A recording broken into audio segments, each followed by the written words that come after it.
suivre dans cette édition. Mais on ouvre ce journal avec cette grande première, une expérimentation grandeur nature menée dans une école du 9e arrondissement de Paris.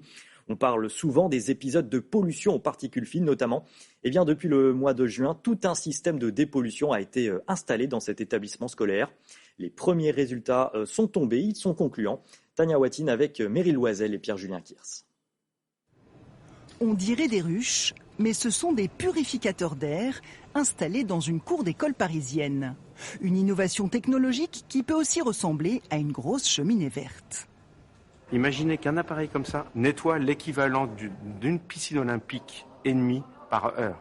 On les allume 10 minutes avant la cour de récréation et en 10 minutes, on baisse de 30 à 40% la pollution dans la cour et donc on permet aux enfants de respirer un air moins pollué pendant les moments où ils s'hyperventilent, où ils courent, où ils jouent au ballon, etc. C'est l'entreprise Aérophile qui exploite le ballon du parc André Citroën qui a constaté que les particules fines restaient collées à la surface du ballon grâce à l'électricité statique. Des ingénieurs ont donc développé sur le même principe ces machines qui agrègent les particules fines et dépolluent ainsi l'air. Un système salué par ce chercheur du CNRS associé à l'expérimentation dans l'école, car il fait baisser les seuils de microparticules recommandés par l'Organisation mondiale de la santé. Ce seuil est de 15 microgrammes par mètre cube et à Paris, c'est dépassé entre 100 et 200 jours par an en fonction de l'endroit où on se situe dans Paris.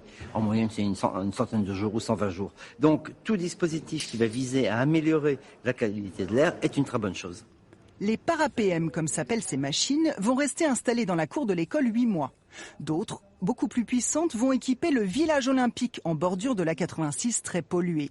Car les nanoparticules pénètrent profondément dans tous les organes et deviennent la première cause de mortalité dans le monde.